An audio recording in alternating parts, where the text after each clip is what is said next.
We got the news yesterday that was very predictable. The Jets were going to open the year against Robert Saleh and the Tennessee Titans. You just knew the NFL was not going to pass up the opportunity to give the Jets their old coach in week one. Last year, we knew it would be Rodgers in week one. Aaron Rodgers against his old team. Of course, the NFL was going to do that, but there's a history here. Sam Darnold against his old team in 2021, and this dates back to Darrelle Revis against his old team when he was with the Tampa Bay Buccaneers in 2013. So no one should be surprised that it's Saleh and company in week one. And from a Jet perspective, this is a game the Jets have to win against their old coach. You could always beat the narrative of same old Jets, but it's not. But I know this, they're not the same old Jets. Everyone wants things now. It's the instant coffee age. But at the same time, we're grinding. Here's what I do know. I know this is an instant coffee league.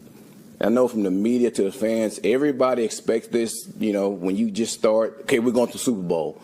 But we've all played Legos before. We'll watch the tape. Watch the tape. This is a monstrous game for the Jets. It's a monstrous game. We don't need to pretend otherwise. And it's big for so many reasons. But the biggest reason is if you want to show that things are actually different and you're moving in the right direction, you got to beat a team that has a first-year coach or a coach in his first year with that team, brand new play caller. Everything is new for the Titans. Everything is. They won 3 games last year. If you're the Jets, go in there. You got the better roster. Really, take a look at the roster. Tell me why the Jets can't win this game. They don't win. It's because coaching's holding them back. But the Jets, I thought, have a better head coach than the guy they fired when the team was 2-3. Robert Saleh was 20-36 as the Jet coach. You can't lose week one. There's no such thing technically as a must-win in week one. But if you're the Jets and you lose week one, and you know the schedule coming up after that features the Packers, the Lions, and the Bears, why wouldn't any Jet fan who has seen this team miss the playoffs 15 straight years, who has seen this team fail to win more than 7 games every year since 2015, why would you think this year would be any different if you don't win week one? So while not technically a must win, there's still 16 other games.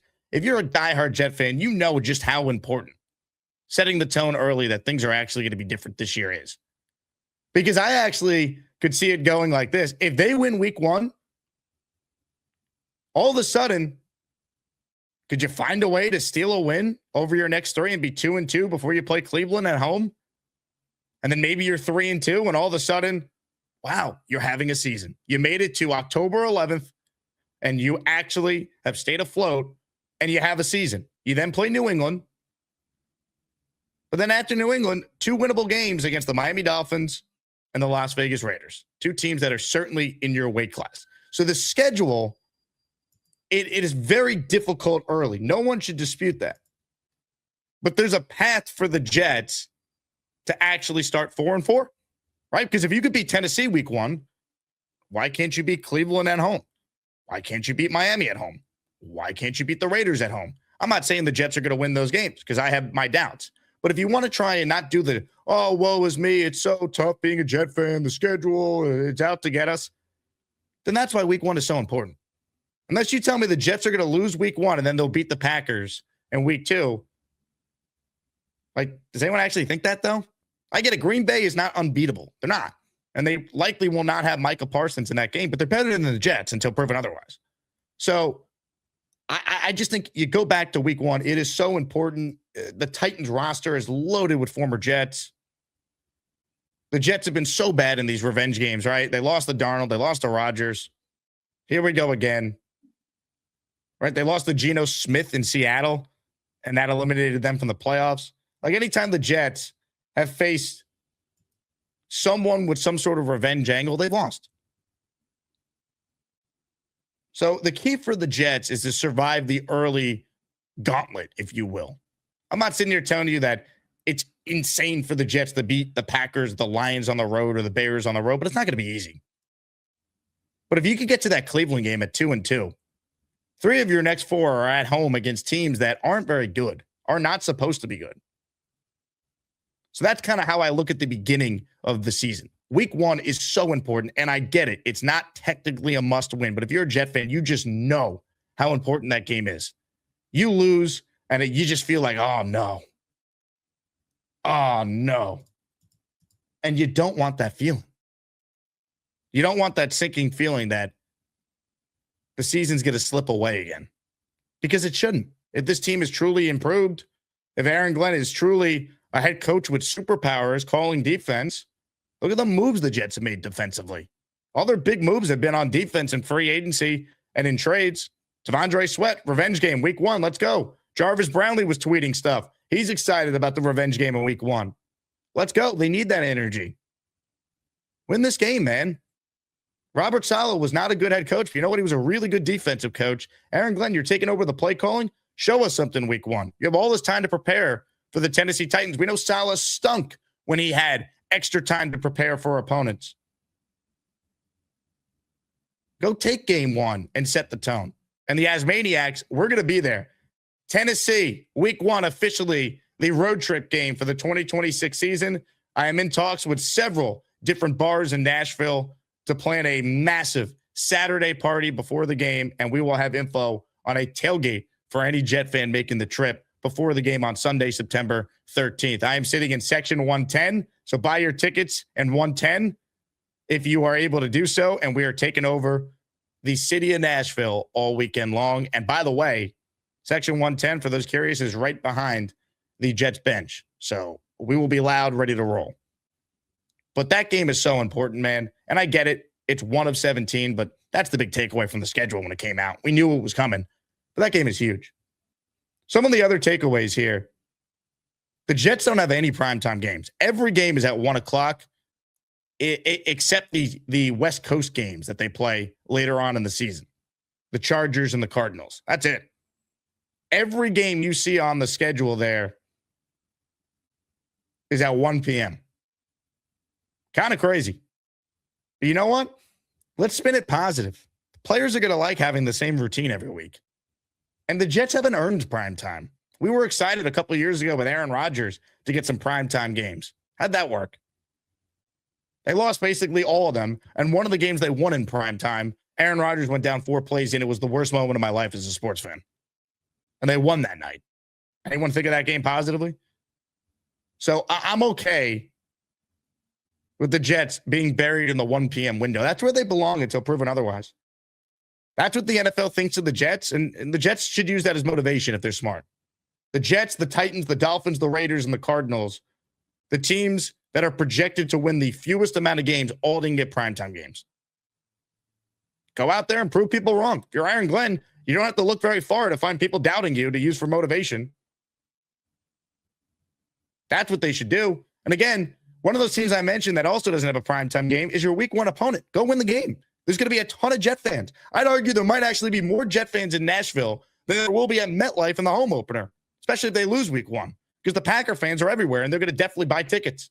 All right, Asmaniacs, listen up for a second. No matter what you're watching, whether it's New York sports or any game you didn't plan on caring about, there's no better way to stay locked in than with PrizePicks. It's daily fantasy made simple. You're just picking more or less on player projections. That's it. No complicated lineups, no nonsense. Just you versus the numbers. And here's why I love it. Even if it's a game you normally wouldn't care about, once you got a lineup going, you're locked in. Every play matters. Every drive matters. Every at-bat matters. I've been mixing sports too. Maybe a little football, throw in some baseball, maybe some basketball. And now you've got action across the board all night. And PrizePicks makes it even better with features like early cash outs if your picks are hitting, the ability to mix multiple sports in one lineup, and you can even see what other people are playing and tail their picks. So if you haven't tried it yet, what are you doing? Download the PrizePicks app right now. Use code HMA. That's HMA, and you'll get $50 in lineups after you play your first $5 lineup. Again, it's HMA on PrizePicks. PrizePicks, where it always feels good to be right. Just like the Steelers fans invaded last year. But if you win week 1, all of a sudden, week 2 feels a lot more winnable, doesn't it? And root for wins early on. I don't want to do the tanking conversation. If they start 0-4, then the tank is on. We can march for Arch at 0-4. But until we know definitively that this season is cooked, I'm rooting for wins. And I'll root against the Colts every week and the Cowboys every week and the Packers every week. In fact, if the Jets actually beat the Packers, they actually help their tank in a way because they get the better of the first round selection from either Green Bay or Dallas. And root against the Colts. They got a tough schedule. That's how I look at it. But in terms of strength of schedule, the Jets have the 12th hardest schedule in the league. Opponents at a .517 winning percentage in 2025. I know it looks brutal, but that's because of the start. If you could win week 1 and find one win in 2, 3, or 4, you come home week 5 against the Browns, say you beat Cleveland, but then lose to New England, you're 3-3 through your first 6. You're having a season. Maybe at that point, some of these rookies start to gel. Guys get better. You can rely on Breece Hall a lot early on in the season. Run the ball control. Let's force some turnovers with Minka and David Bailey and Demario Davis added to this team. Let's see this team show some fight. Every year there are teams that come out of nowhere and overachieve. It's never the Jets, but we are due, man. 7 years in a row, a team that is picked in the top 5 has made the playoffs the following season. 5 to 7 new teams make the playoffs every year. Things happen, man. Injuries happen. We worry about the Lions, but what if Jared Goff is hurt that day? We don't know. Just find a way to win some games. I'm not going to do the schedule is so tough. Yeah, but we've known the opponents forever. We knew the Jets were going to have to go to Kansas City. We knew they played Buffalo and New England twice. This is not new information. Worry about the Bills in Buffalo late in the year. I'll deal with that then. I'll deal with New England for the second time late in the year. Can they go out there and win some games to give us a season? That's what I'm focused on. Can we see the young players get better? If Aaron Glenn wants to save his job, he's got to win football games early. I don't care if you beat J.J. McCarthy and the Bills resting their starters in week 17 and week 18 to go from a 5-win team to a 7-win team. The wins need to happen early in the year. You got to have wins early so we know this team is actually trending in the right direction. Otherwise, I'm not keeping Aaron Glenn just because, he did win 7 games. That's 4 more than year 1. No, not when you have 3 first-round picks and the most cap space in the league and your job's attractive for other coaches. So the wins got to happen early. That's also why week 1 is so important from a Jet perspective. Win games. Some other takeaways here. This is the latest that the Jets have ever had their bye week. Week 13. Week 13 bye after the Jets will play at 1 p.m. every Sunday. We're just ripping through Sundays at 1 p.m. besides that Chargers game on November 22nd. Unbelievable. But hey, schedule's the schedule. Figure it out. The 2 toughest stretches, again, week 2, 3, and 4. And then, look, the gauntlet they got to go through of quarterbacks when they play Mahomes, Josh Allen, and Justin Herbert 3 straight weeks, that is certainly not easy as well. But then you get a chance to play Miami. So say the Jets actually were 4-4. And this dream scenario, I'm trying to be optimistic here on May 15th. Say they're actually 4-4. They beat Tennessee, they beat Cleveland, they beat Miami, they beat Vegas, and they're 4-4 through their first 8. They could lose 3 straight to Kansas City, Buffalo, and the Chargers. They could. But if you're 4-4, maybe you actually have gained some confidence. And there's wacky upsets that happen all the time in the league. Could you win 1 of the next 3? Between Kansas City, Buffalo, and the Chargers? It's unlikely, but again, if you do that and then beat Miami again, you're back at 500 going into the bye and you have a season down the stretch. You're into December playing, quote, meaningful games. That would show me something. We're not expecting the playoffs, but if you're actually playing some meaningful games in December, then you might actually have something with this head coach. That's if you want to be optimistic here. But again, we could worry about that when we see what this team looks like. But it all starts week 1. I've gotten some heat on social media for calling it a must-win, but deep down, if you're a Jet fan, you know it's true. While not technically a must-win, that game has so many ramifications for the season. It really does. Because can't you see them starting 0-4 if they lose week 1? Now, maybe this is like 2022 where, had the entire AFC North to start the year. Literally, they played the entire division. This year, they play 3 of the 4 teams in the NFC North consecutively. But in 2022, they opened with Baltimore, then they played Cleveland, then they played Cincinnati, and then they played Pittsburgh. And many people said, well, the Jets are starting 0-4. The season's over. Well, they were 2-2, and they actually had a season. They started 6-3. They had some momentum they built by starting 2-2. You see my point? Can the Jets do that by winning week 1? Stealing one of the games against the NFC North, beating Cleveland, splitting between New England and Miami, and beating the Raiders, and you're 4-4 through 8? Like, guess what? You made it to the first week of November against the Chiefs, and you're not eliminated from playoff contention. Like, you're having a season. The bar is low, but like that needs to be the goal if you're a head coach who fired his entire coaching staff, minus the special teams coaches, after his first year. That's got to be the expectation. And we'll see if the Jets could do it. I have my doubts, but that is certainly the goal for the New York Jets here. Has to be. Comments, questions, super chats, cut the line. Only show on the day today, so special announcement. We're doing a Saturday show tomorrow. Green Bean's my guest at 11 a.m., and we'll do the Asmaniac weekly raffle. All memberships and super chats are double. So if you gift 1 membership, you're in the raffle for 2. 5 is 10, 10 is 20, so on and so forth. We're going to raffle away 3 signed Jet items on the show. Darrelle Revis, signed end zone pylon. Joe Klecko, signed Hall of Fame signature jersey, and a Wayne Corbett, signed football. Those are the 3 prizes up for grabs in the weekly Asmaniac raffle.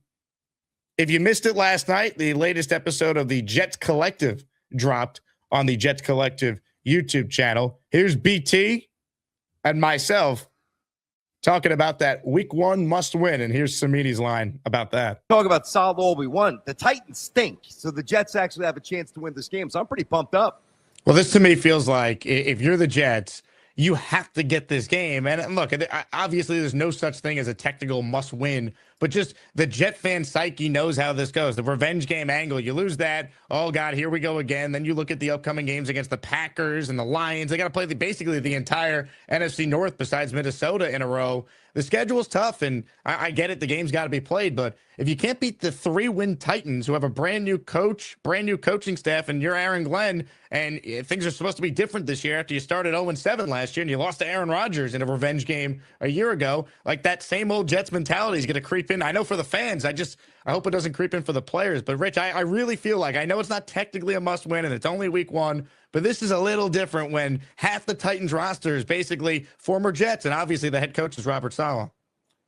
Yeah, I'm not into the whole must-win thing. I mean, Marv Levy, the old Bills coach, was once asked about a must-win game, and he goes, fellas, World War II was a must-win. This is just football. So that's Marv, historical PhD or whatever he's got. But I think it's big for Aaron Glenn. But look, I'm going to provide a little dose of reality. They're in Nashville. People in Nashville tonight are doing podcasts, and they're saying the same thing about the Jets. Yes. The Jets are 3-14. They're coming down here with a quarterback that no one wanted in Geno Smith and a whole bunch of new players on defense. So they're looking at the Jets as kind of like a game we should win. They got to win. They got to win. Again, if you can't beat the 3-win Titans, who can you beat? And I understand they're on the road, but there's going to be a lot of Jet fans there. It's not like Tennessee's like this daunting place to play. You're not going into Pittsburgh week 1. You're not going to Seattle week 1. Like, this game, we'll debate, does it mean more for Saleh or it means way more for Aaron Glenn. It does, because the narrative of the Jet tailspin, we saw it play out last year. It was real. They lost that game against Pittsburgh, and they never recovered from it. They snowballed to an 0-7 start. They did not know how to get out of their own way, right? They played so well against Pittsburgh, still lost. Did they build on it? Remember the moral victory, people? I got shit for being critical of them still losing that game. Jake, how are you so negative? The offense looked so good because they blew the game. And they blew the game with a guy that shouldn't have been on the team and Xavier Gibson fumbling. And then, okay, you want to tell me it's a moral victory? Show up against Buffalo and find a way to get it done at home. Don't start 0-2. What'd they do? They're down 30-3 in the fourth quarter of that game. Didn't show up. Outclassed. So, look, the schedule is not easy after week 1 until you get to that Browns game. But it's possible for you to split or win one of the games against Green Bay, Detroit, or Chicago if you get a win in the bag and you're 2-2. If you don't, and then you lose the Green Bay at home and you're 0-2, you're 0-2 going on the road for the next 2 against 2 teams that are way better than you. Detroit last year's down season was still going 9-8. Chicago last year won 11 games and won a playoff game. You're staring at 0-4. That's why it is so important to win the first game. Again, there's a path to 4-4 through the first 8, and maybe 5-7 in an ideal scenario. If you want to be, you want to be positive, you want to be optimistic about the season. There's a path to it, but at some point, this team's got to go out there and just win football games. Hey, here's the deal. Just got no chance unless you click on that like button. And you got to make sure you subscribe to the Jake Asman Show. You don't, you can get the f*** out. Now let's go, Asmaniacs. We're built for this shit.